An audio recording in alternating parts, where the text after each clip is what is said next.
બનાવી છે કઢી. તો આ તેલ મૂકી દીધું છે, લીમડો અગાઉ નાખી દેવાનો છે, આ રાઈ છે તમે જોઈ શકો છો. હવે આપણે જીરું એડ કરીશું.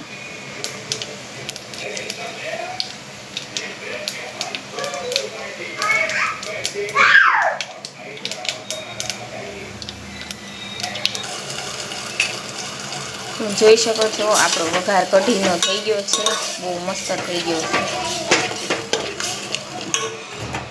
પછી આપણે છાશ નાખીએ આમાં.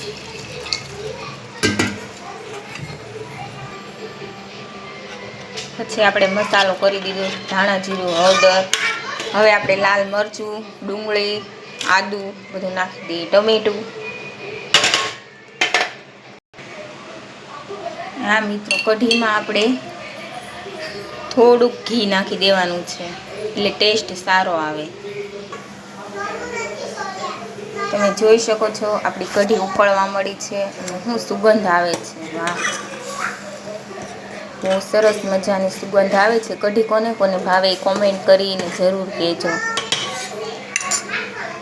જોઈ લો, કઢી આપણે ઉકળવા દેવાની છે, 10 મિનિટ ઉકળવા દેવાની છે. બરાબર, જેને કઢી ભાવતી હોય એ કોમેન્ટ કરીને કહેજો.